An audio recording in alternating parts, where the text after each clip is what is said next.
welcome. Wow, what a great crowd. Wonderful. It's great to see so many people here and interested in a fascinating topic. My name is David Chittum. I'm the treasurer of the Androscoggin Historical Society, which is putting on this program for your entertainment and edification this evening.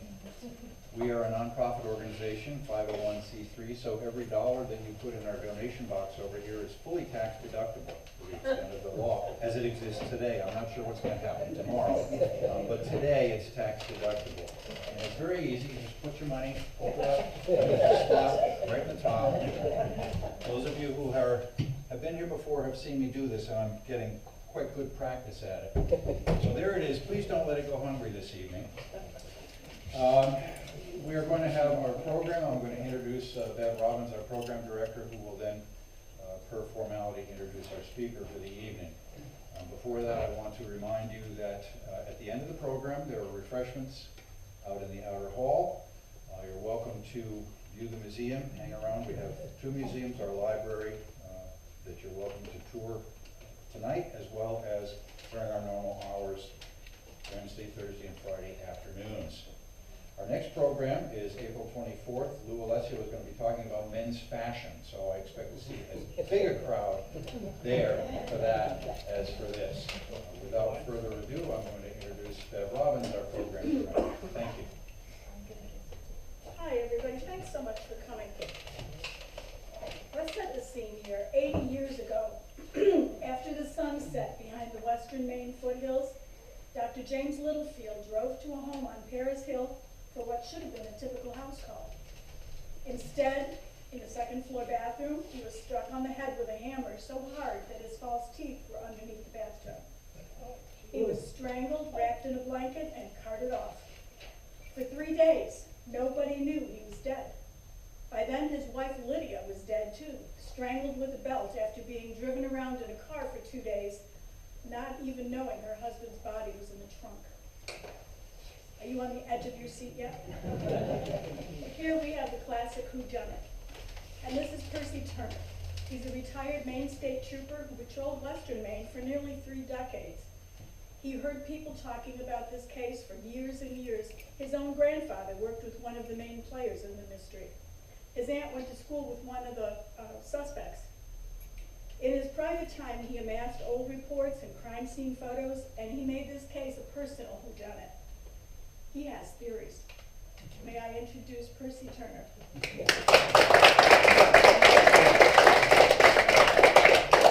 First, I'll tell you, I'm going to go down through this case, and it's a very confusing case, and I have found it as many times as I've talked about this.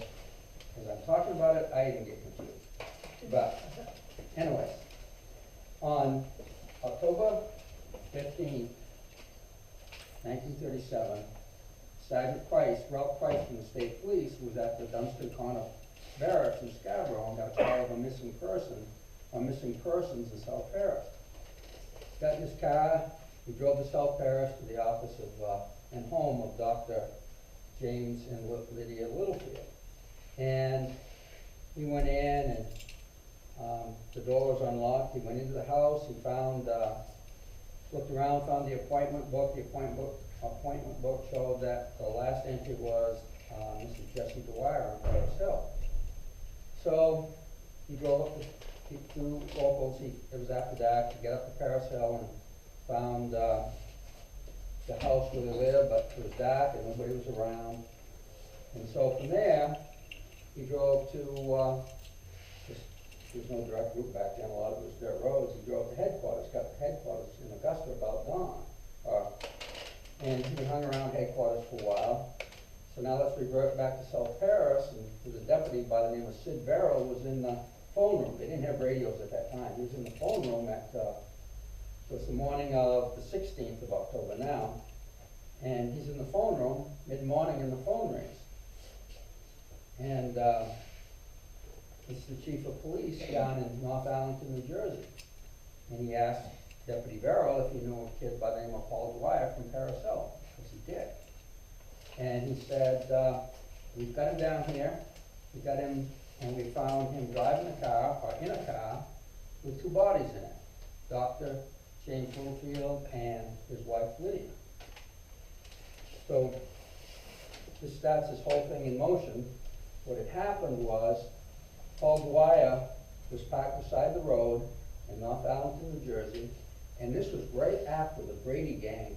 This was in 3 or 4 days after the Brady gang shootout in Bangor, if any of you ever heard about that. Oh, yeah. And so, the troopers, the New Jersey troopers that were going by were a little suspicious of this car from Maine parked there, and the kid's feet were hanging out the window. And it's a nice brand new Buick. And they could see on the soles of his shoes that there were holes in his shoes, in the soles of his shoes. They got that in there. So they went back, turned around on the motorcycles, went back, and got the kid out of the car and started talking to him, and took him into the police station with the North Arlington police.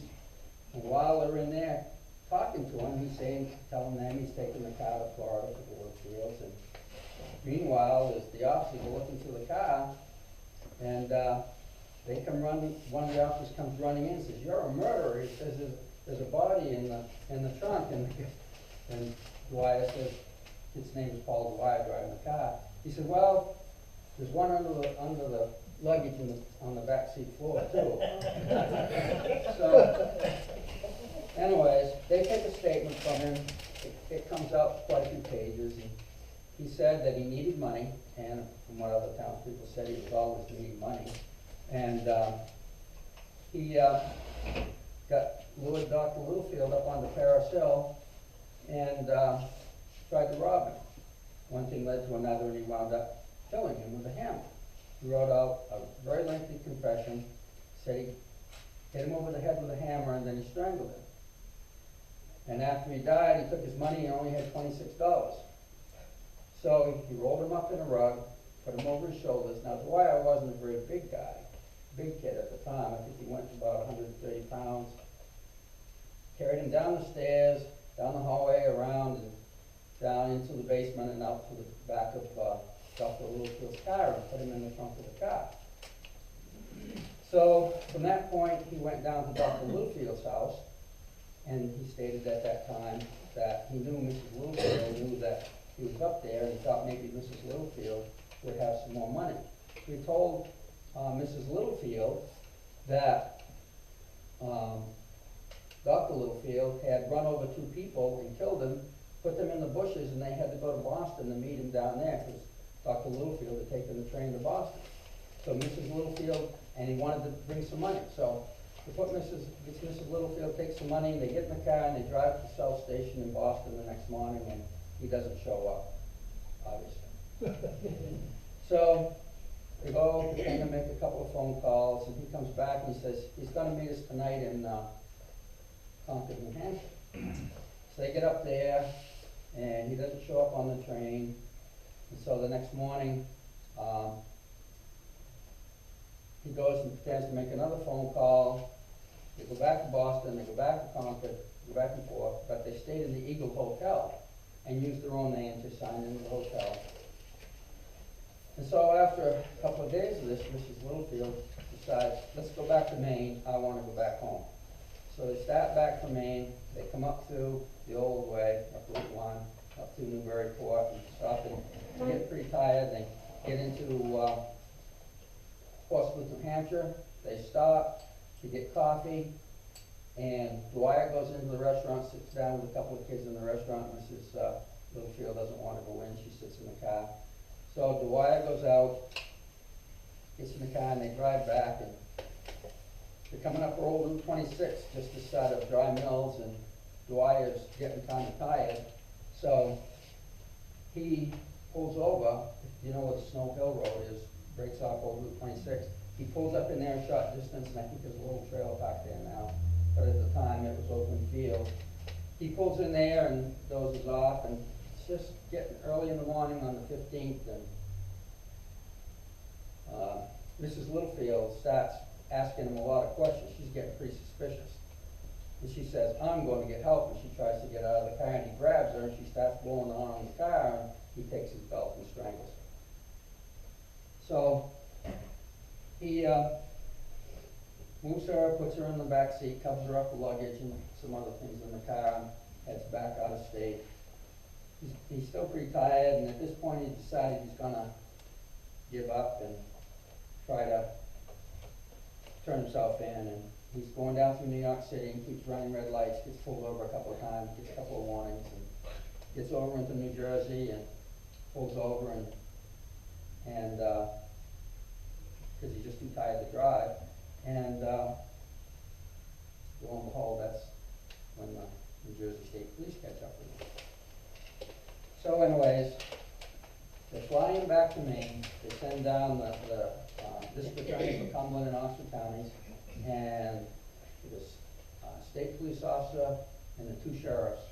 So there's 4 or 5 of them flying down. He's waiving extradition. They bring him back to Maine. And so, in the meantime, things have done a little bit differently then. Word spreads around town. Everybody in town's up on Paris Hill, traipsing through the house, looking, seeing what's going on. And finally, the state police get up there, Captain Shepard, and they get the building secured, and the sheriff and Dr. Stewart, who's one of the medical examiners in town, they go up and they do the crime scene. And you can't see the pictures very well. The lighting's not very good in here, so I'll pass this around. This is the bathroom that Dr. Littlefield was murdered in. And this is the house that took place on Paris Hill. That house is still there today, and it looks exactly the same today as it did then.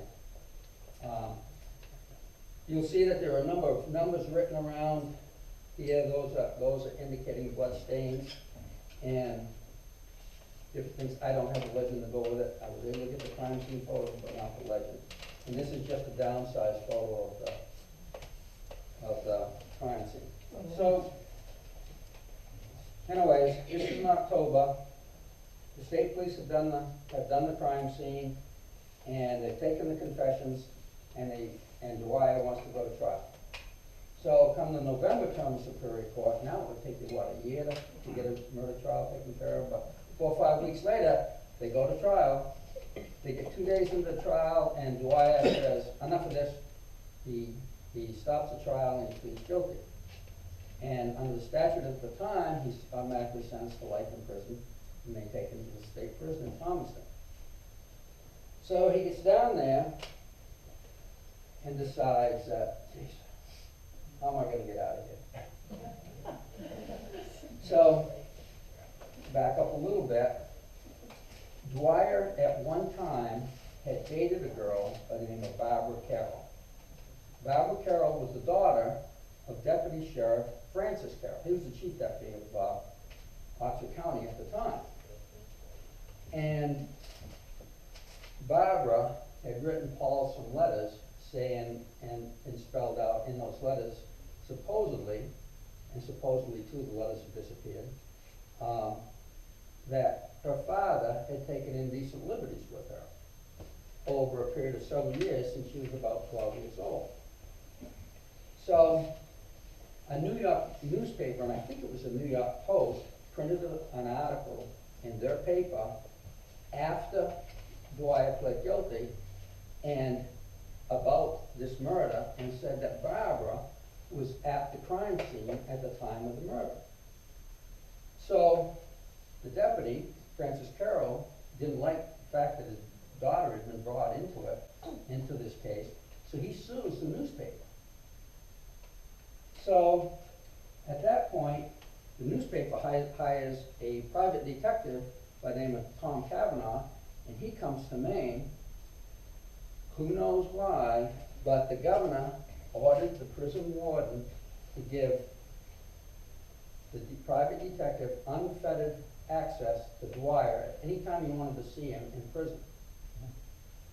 After that first visit, Dwyer comes up with this next story that I'm going to tell you. So Dwyer, and it's witnessed by the prison warden, writes out a 17-page story about how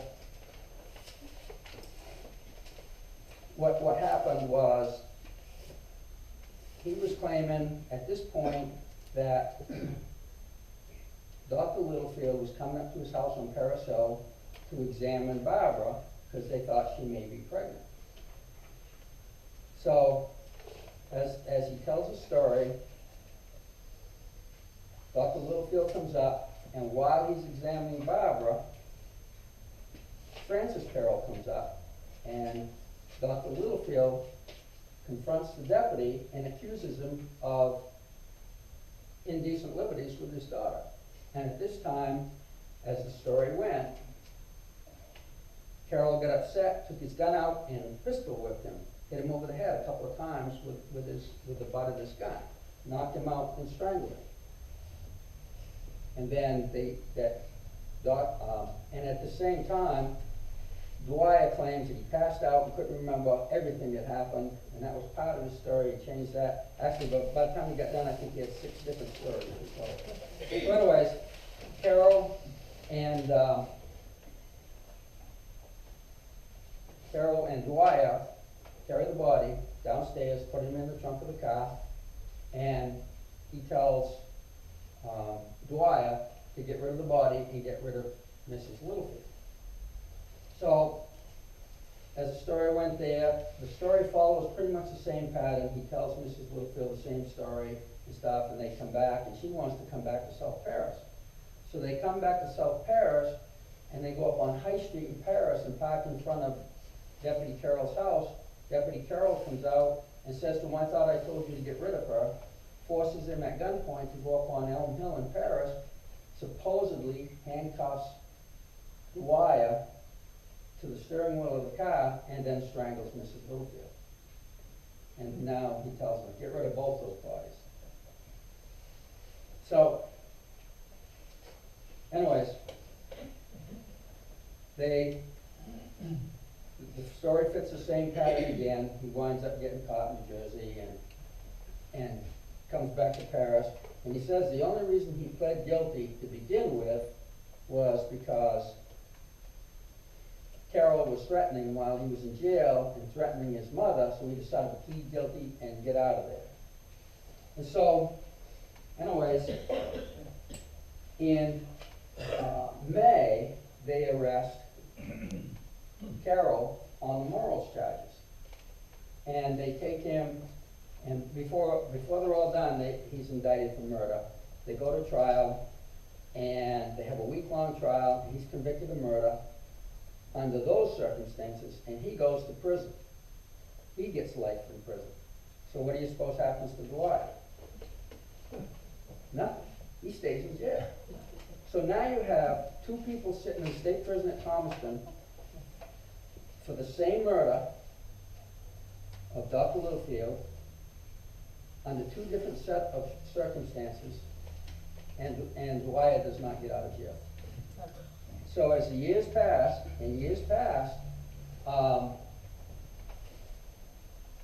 Dwyer and Carroll both apply for pardons.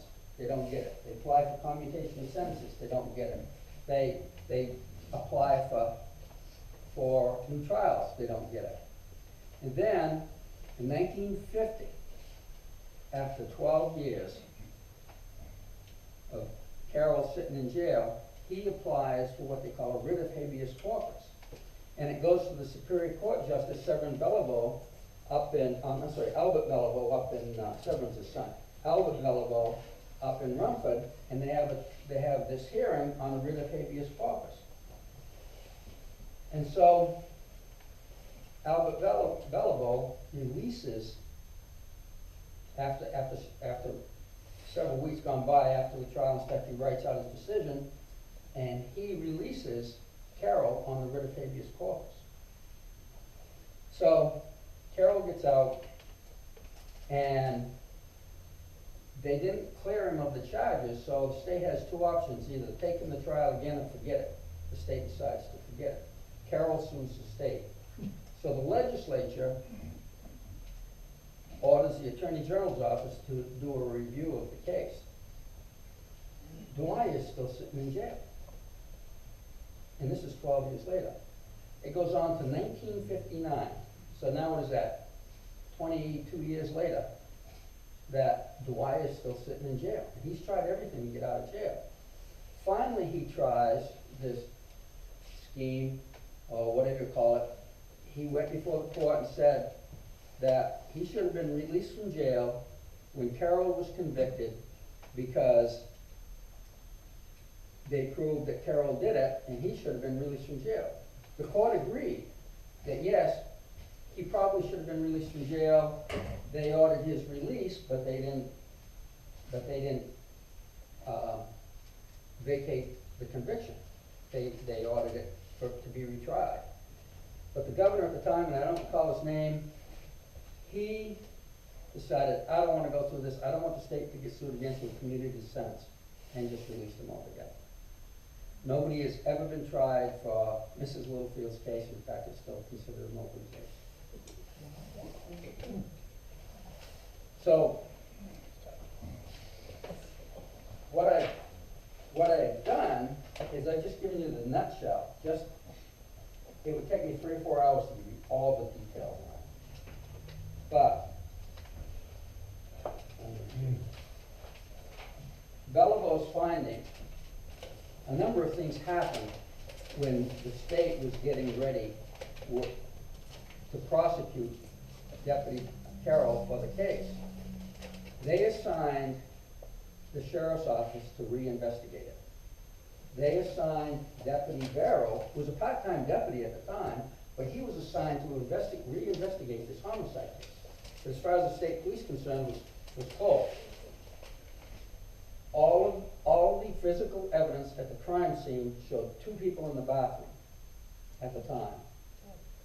There were 2 sets of footprints in the blood, Dr. Littlefield's and Paul Dwyer's.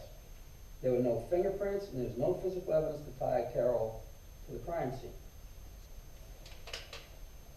There were footprints through the house, on the stairs and on the carpets downstairs, of 1 set of bloody footprints. There were Dwyer's footprints, nobody's else's. And so anyways, Carroll's alibi was he was serving papers. He was at a Legion dinner at the American Legion in Norway. He left to go serve a subpoena, and he came back. Or he went to serve civil process. And he made a pencil notation on it. The clerk of courts testified in the habeas corpus hearing that the assistant attorney general who was assigned to the case came in and wanted to see the subpoena. And so she got the subpoena out, and there was a pencil notation at the time and date of the service, what was the time and date of the supposed homicide on Paris Hill. He took it, he looked at her and said, this won't do. He left, went down to the sheriff's office and came back, and the pencil notation had been erased. And the state police crime lab testified also at the habeas corpus hearing that there were erasure marks on the subpoena. So anyways, Beliveau's finding, Carroll had an attorney by the name of Walker who was waiting in the clerk's office for the arraignment. And what they did is they snuck him out the side door, took him to court, and arraigned him without counsel and brought him back. So you can see there was a lot of skullduggery going on. As Deputy Barrow was reinvestigating the case, guess who helped him with the investigation? Tom Cavanaugh, the private investigator who was representing the newspaper office that was being sued. He was with Barrow on every interview through it. They went to talk to a lady on Paris Hill by the name of Lois Foss, and they offered her $75 to testify that she saw Carroll's car at the crime scene. When she wouldn't take it, they upped it to $100, and she still wouldn't take it. And then when she refused the $100, she was reminded that her children were still pretty young.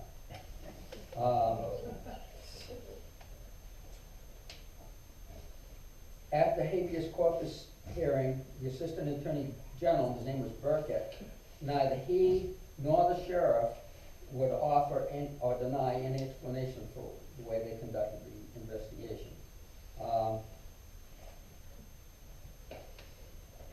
There was a photograph of the top of Dr. Littlefield's head where he was supposedly hit over the head with a hammer or a gun.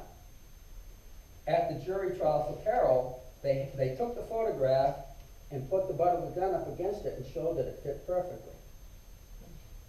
Well, when they were looking into it, when the state police crime lab was looking into it, they found that the photograph had been enlarged 1.4 times so that the gun would fit. When you took the actual size photograph, the hammer fit.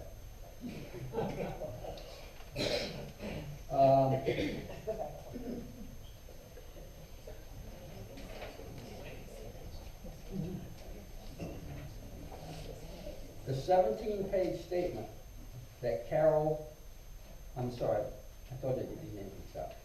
The 17-page statement that Dwyer filled out and was witnessed by the prison warden when this first came up was they had asked for discovery and asked for it to be presented in Carroll's trial. When the state presented it, it was down to 3 pages, and on reviewing the whole case, they found that the Assistant Attorney General Burkett, Dwyer, Sheriff Francis, and the Clerk of Courts, Rupert Aldrich, all got together at Beale's Tavern the night before it was presented in court, made out the new statement, and that's what was presented in court.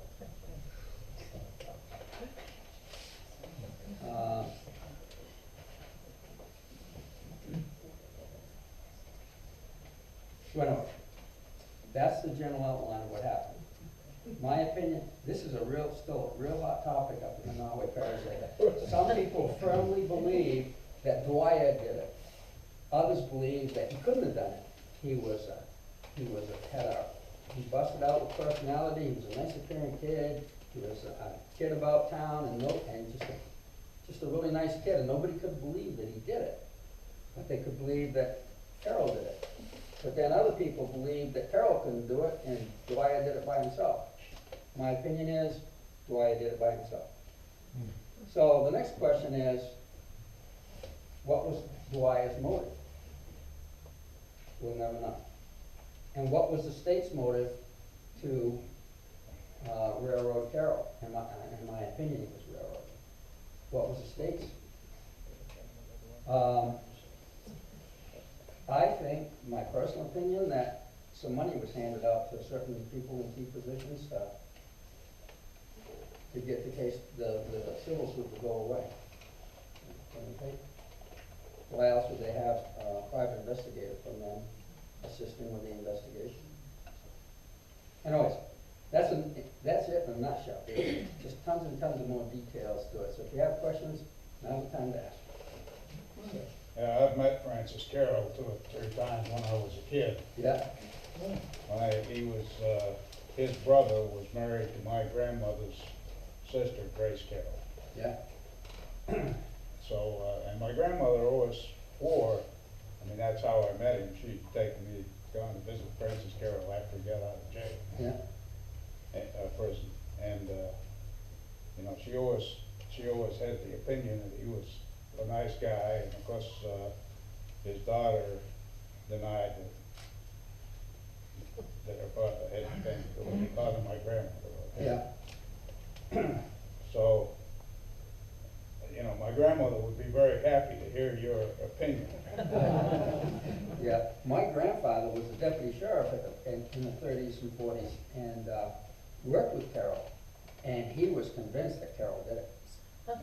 Until he died in '86, but my grandfather died in '86, but I showed him all this stuff, and he goes, we always knew something was wrong.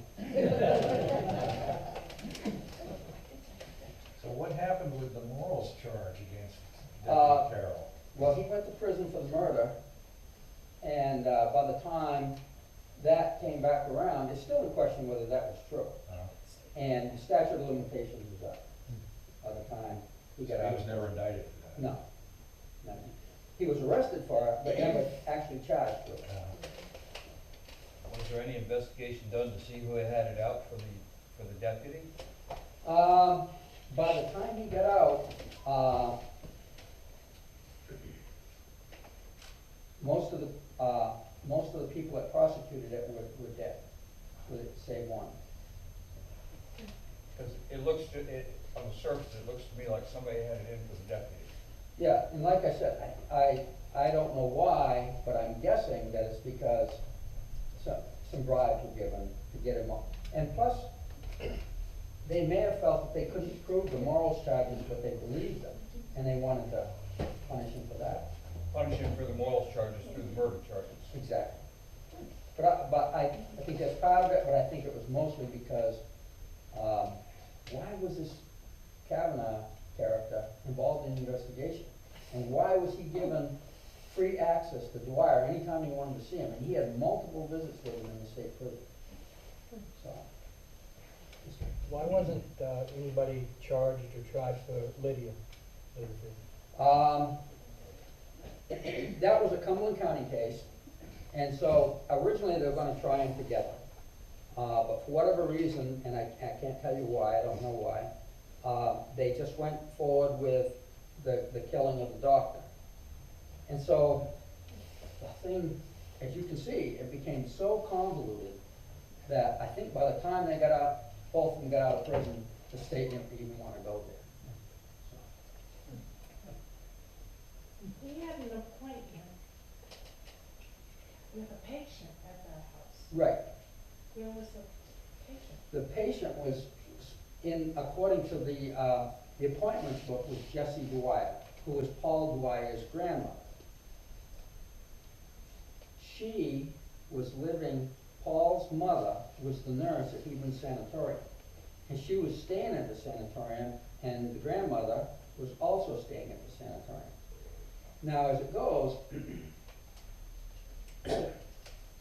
Dwyer went to Dr. Littlefield's house that afternoon, asking him to come up to Paris Hill to see his grandmother, who he knew fully well wasn't there. So,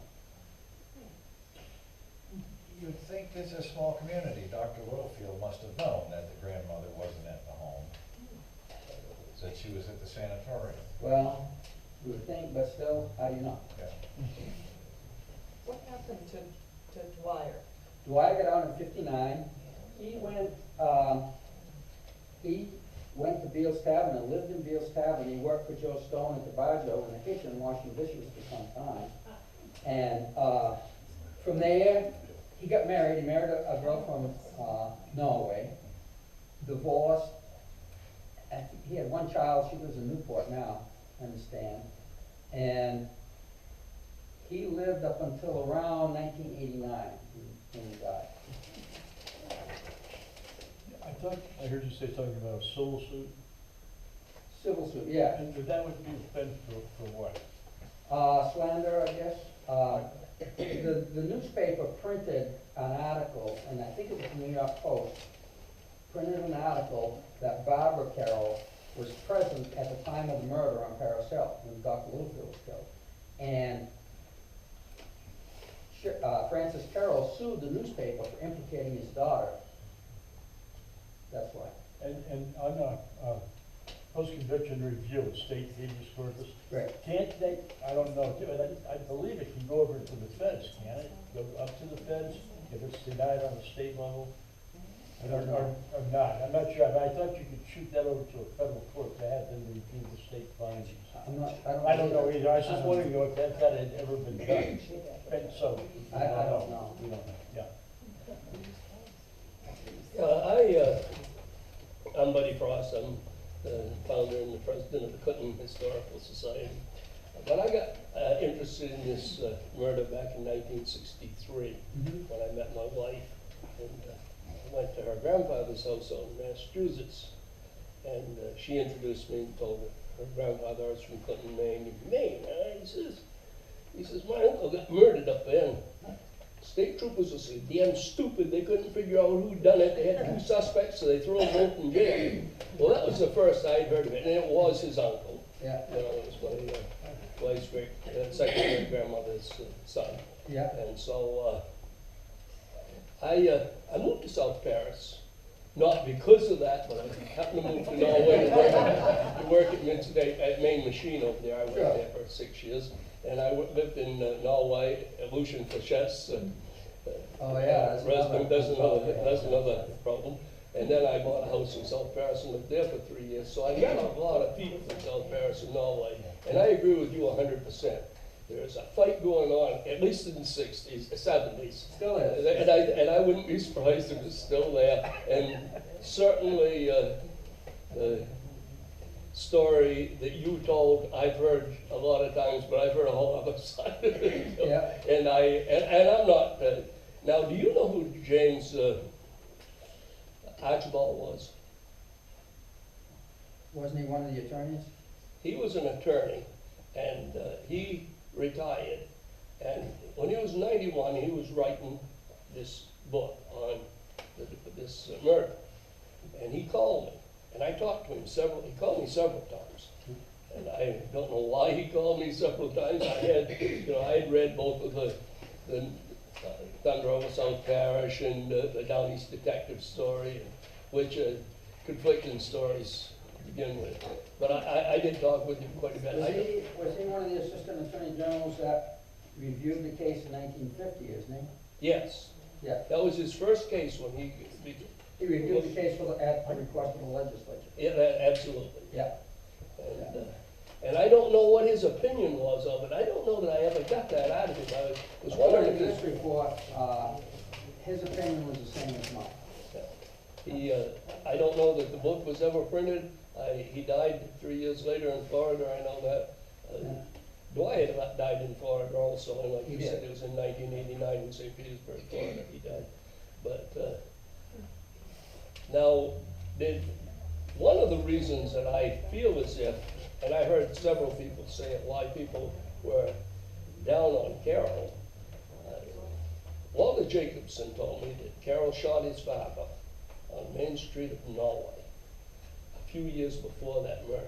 And his father, he lived through it, but he was a vegetable for the rest of his life. Now, whether or not that was true, I don't know. Walter Jacobson was quite a drunk, but he swore that that was the truth. I knew Walter quite well. I haven't heard that, but a story I had heard from several different people in Norway, Paris, was that in World War I, that Carroll was a World War I veteran, and when he captured German prisoners, he would execute them. I heard that. Yeah, I don't know that. Now, I went and visited a man named Stuart Record over in Livermore Falls probably 15 years ago or so, just before Stuart passed away, actually, and I was talking with him just in general. He lived right near my camp, and I asked him if he'd ever heard of it. We was talking about old Maine stories. I asked him if he'd ever heard of this murder, and he said, "Heard of that murder?" He says, "My old lady ran away with Francis Carroll."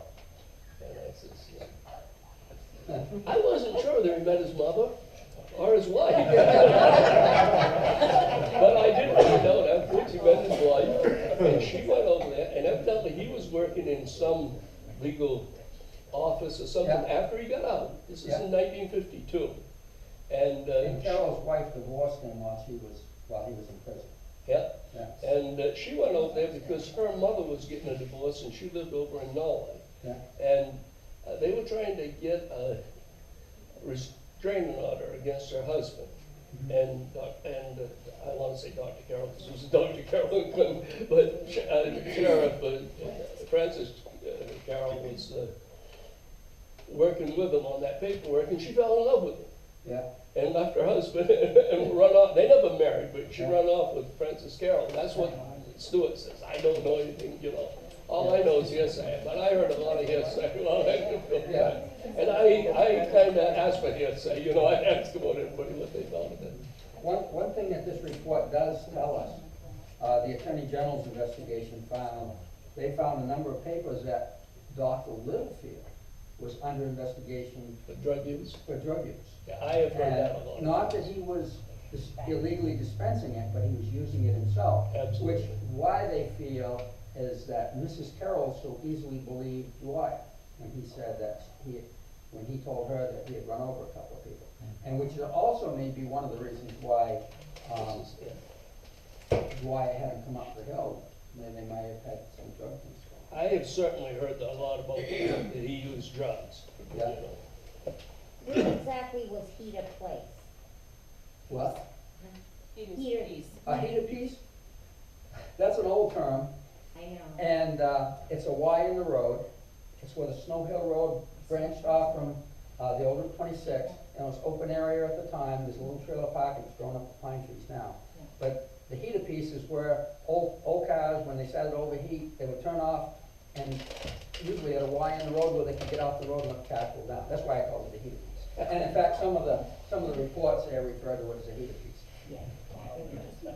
Well, the murdered couple, did they have children? No, No. no children. My name's Stephanie. I'm actually Francis Carroll was my great grandfather. Really? And it's funny now, like I'm listening to you because I've done tons of research, but I mean, how much can you find online? How much can you know, I've gone to the library up on Paris Hill. There's pages missing out of that statement that they have up there, you know. Even the court records have Yeah, things have that are pages missing. missing. Yeah. So it's kind of cool to hear your version and what you believe because up until with everything that I've seen, like I was convinced that Francis was part of it. So it's In kind my of cool opinion, to no. get, you know, the rest of it, but. And in fact, do you recall that I told you about them stopping at the coffee shop? Mhm. He had coffee with two boys in the coffee shop. When this went to trial for Carroll, they recognized Paul Dwyer's picture in the paper, and they notified the state police. They brought those two boys up. At the time he was having coffee in Portsmouth, New Hampshire, with, when Dwyer was having coffee in Portsmouth, New Hampshire with these two boys, is the same time that he was alleging that Francis Carroll was killing Mrs. Littlefield on Elm Hill in Paris. And so they were subpoenaed to come to trial. They showed up to trial and were told to go home. They were given their witness fees and told to go home. They never were called to the witness stand. Also, the Attorney General's office did not call any state, they told the state police to stay away, because the state police were very vocal in saying, you know, that this was a put-up job. And so the state police and no state police were called on the case. Do you know how Francis Carroll died? I've heard two stories. I heard he died of cancer, then I heard he was killed in an accident at Paris Manufacturing. There's a few stories. I was just wondering what. Okay. Well, my grandfather, who knew him, told me that he was killed when a boy picked off the saw at Paris Manufacturing in Paris. Is there any truth to the accounts that some of the accounts said that Francis Carroll's cigarette lighter was found basically at the crime scene? There was a cigarette lighter found in the driveway at the crime scene. And Sid Barrow, who by this time his credibility is in question, he claimed that he had given it to Francis Carroll. However, chain of custody. They brought the cigarette lighter down and threw it in the desk at the sheriff's office, and there it sat for months and months, and the one that was produced at trial wasn't exactly the same one that they found.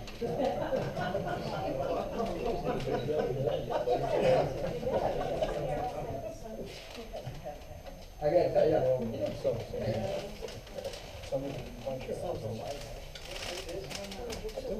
was the car that was used. And I gotta tell you a funny little story, and this was telling somebody earlier this evening. 2 years ago, I have antique cars, and 2 years ago they were doing a tour through South Paris, and we were at the old car shop, there's a car restoration shop in Oxford.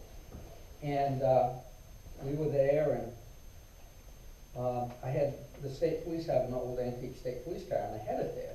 And this old guy with a walker comes, he must have been 183 years old. He comes over with his walker, and we're talking about the old police car and stuff. And so we're talking, and I said, "What do you have for a car?" And he goes, "Oh, I have a 1937 Buick Model 40. I go, "Really?" And he pointed to us over there, and we're talking. I said, "Where'd you get it?" And he said, "Oh, I bought it from an old guy in Bethel who got it from an old school teacher in Bethel." So I'm looking at it, it has original paint, it's all original and everything. And I asked my grandfather, and I asked a friend of my aunt's, whatever became of that car? And they said that Claude Hunt and another deputy went down to, New Jersey and drove it back. They brought it up and cleaned it all up and sold it to a school teacher in Bethel. So I said, I only was about 5 minutes from the car shop from where I live, so I went home and got this photograph and brought it down. Same fender scrape and every exact same car. So the car still exists. Didn't have a light to see how much money it was. No, well, we keep saying we're gonna luminol the inside. So, yeah. I'm curious about what piqued your interest in this particular case. Were you still active on the state police force when you? Actually, I started hearing about this when I was a kid, when hearing my parents and my grandparents talk about this case. So I thought it was kind of interesting, and then, one thing led to another over the years, and, hearing my aunt would talk about it. One of my aunts grew up with Dwyer, and she thought Dwyer did it, her boyfriend didn't think Dwyer did it, but anyways, that's how I got interested in it. And one day I was in state police headquarters, and I looked through their archives of homicide cases, and I'd be damned if I didn't come across some of the reports. And it was just a coincidence too. This was another coincidence. I called over to Fern LaRochelle over the AG's office, and I knew him, and I said, Fern, I said, I'm interested in this old homicide case from 1937. And I said, you keep records that far back? And he goes, what was the name on the case? And I told him, and he goes, you're not going to believe this. He says, I have that report right on my desk.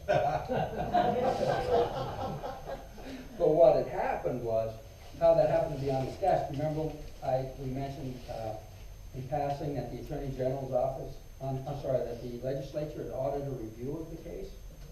Well, there's another case, guy's still sitting in prison. What's the Sarah Cherry case? Dennis DeShane case down in Thompson. He's still proclaiming his innocence, so the legislature ordered a review of that case. And they didn't have anything to go by, but they found this one. So they had dug it out of the files. No wonder he's still in there. So Percy, what's your opinion about that Sarah Cherry case? I don't know too much about it, but from what everybody tells me, that DeShane is guilty. I don't know. I don't know any details on it though. I think he was framed, in my opinion. I Yeah, think he was a lot of framed. people think that. I think the same thing.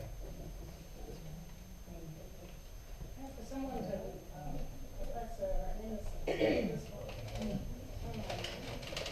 But there's no saying that there's no guilty people in prison. Right, what else has he got to do? Was there ever any deathbed confessions or anything after the fact all these years? No, I did have, I talked to the Norway Historical Society, and a lady there told me that her aunt was married to Paul Dwyer at one time, and he would not take a drink because he was afraid he was going to talk too much.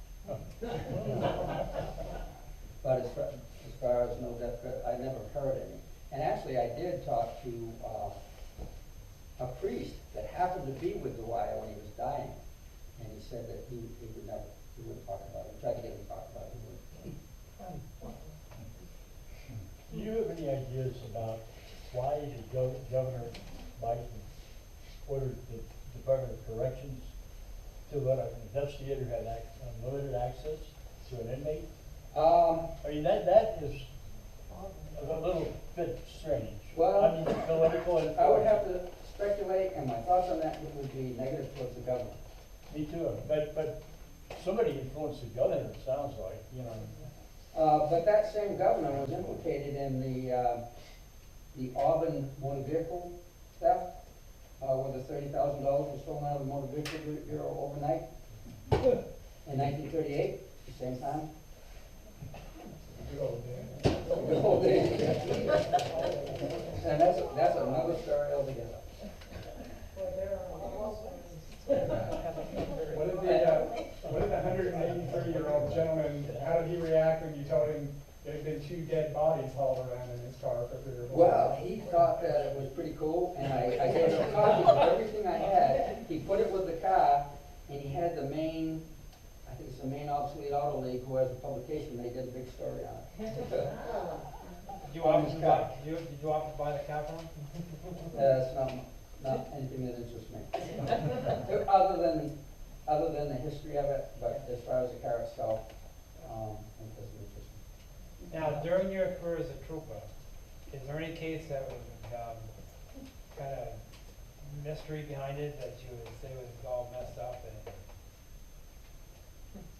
No, I can tell you, probably Kevin can tell you, things are a lot different today. I don't think this could happen today. You hope not. Well, the public spectacle before any kind of crime scene analysis, I mean, that's, somebody up there dropped a lighter in the driveway. Yeah. And the house wasn't secured, and the whole town, you know, all the rubber and the house. And, I think rules of evidence, discovery, and a lot of that has changed today. And I'm told that it was this case, this particular case, and another case in, I think it was 1940 or 41, involving another doctor by the name of Dr. Joss up in Richmond, who killed his wife. That was all messed up also, and it was because of these two cases that in the early 1960s they changed the law that only state police, Bangor police, and Portland police could investigate homicide through the Attorney General's office. That's what I'm talking. I don't know. I don't know, the book, The Thunder of South Paris that I read, kind of made me believe that, Mr. Carroll kind of was involved. Sorry. Right. No, it is, Right. but I read it. He had a special lighter that was supposed to be from France or something. It was supposed to be a special lighter that they did find in the driveway. Yeah. That book was written actually by a school teacher in South Paris who was one of the people who helped get Dwyer out of jail. She was one of the people who firmly believed Dwyer was innocent. And that was a fictionalized account of that. If you want to read a fairly accurate story that was based upon the state police reports, there's a book out there, you can go on eBay, and it's available on eBay, called Down East Detective. And I read that too. and there are 2 volumes of that, one with a green cover and one with a pink colored cover. This story is in the first one with the pink cover. It's called Who Killed Dr. Jimmy, and it lays it out. It's only about 30 to 40 pages long, but it lays it out, you know, with the forensics. I just can't see that Dwyer had much of a motive. I can't understand what his motive was. Well, we don't have to prove motive. In my head. Yeah, but to do something like that, you've got to have a motive. And I would think it would have to be more than robbery. But, and I have my theories on that, but I don't want to get sued someone else. How many people would have had to have been bought off though to incriminate Carol? You're saying you're I would think that it would have to have been somebody, the governor, the sheriff, and somebody from the Attorney General's office. Another thing that stretching it though, that seems like that's stretching it. Oh, it does. If you got that many people that you're buying off, Yeah. the truth should come out eventually somewhere. But another thing that they did, that Sheriff Francis did, Sheriff Francis put Carol in a separate cell, which I can remember as a kid where it was what we called the drunk tank. When I was 20 years old, I was a deputy sheriff, and there was a drunk tank which was separate from all the other cells. That was Francis Carroll's cell. As it turned out, Sheriff Fernando Francis was the sheriff, and he put Carol in that cell. They bugged that cell, had a wire running to a speaker up in the sheriff's bedroom up in the jail's quarters. So they could hear everything that Carol was saying to his defense attorney. And when they renovated the jail back in the 90s, they built the new jail up back. They gutted the old building and made it into the county commission. They found all that speaker system. Was that over in South Paris? Yeah. maybe for you and maybe for the young lady that's related to the Carrolls, did Barbara ever marry? And why was she autographing postcards up there? I don't know, I wasn't around yet. My grandmother was like 3 years old and. They never talked about it or anything? Or? Well, no, my Aunt Barbara died when I was a little kid. I was probably 6 or 7 when Aunt Barbara died. And then my grandmother, her sister was like 15 years younger than her. So nobody in my family, like, and it was never talked about. You know, it was kind of voodoo in the family. Like nobody ever really talked about it. I didn't even know about it till I was in my 30s. I just thought I moved out of South Paris and. it just appeared to me just to be strange. If your dad's on trial for murder, you're out there Yep. signing cards for 25 cents a card. It was a different time. Yeah, She wanted to be a model, and that was her was she publicity. just trying to get by with it? Yeah, there were a lot of photographs. She wanted to be a model, was, you know, basically that was her publicity or whatever. There are a lot I of don't know. photographs of her posing for the newspapers in her swimsuit. Yeah, it was Life magazine. Where was the sweet shop that she worked at? Is That was in Market Square. It's not, now, Was it the drugstore that was there? They had a fountain. the sweet shop where she worked was, now where Community Concepts is in South Paris. Oh, okay. There was a gas station across Across the street, and that's why I That's work. where Waterworks still is. It's now Portland Glass. Yeah. Okay. You mentioned Aldrich. Rupert Aldrich, yeah. Who was he and, At that time, he was the clerk of courts. okay, is he also the attorney that was? Yes. Okay. He was a character. As a matter of fact, when I was 20, I was a deputy sheriff. He was in and out. He was one of the bail commissioners. He was out all the time. So I asked him one day, "Can you tell me about the Carol Dwyer case?" And he just shook his head and goes, "We'll never know." And he walked away. And I had an uncle that was best friends, a great uncle that was best friends with Sheriff Francis, and his response was the same thing: "We'll never know." And a lot of people, the older generation, won't talk about it.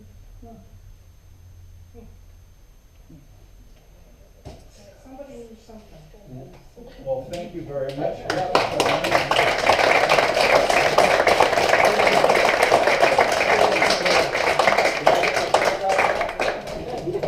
We need some photographs back, yes, thank you, and appreciation from the Historical Society. Thank you very much for entertaining, educational presentation.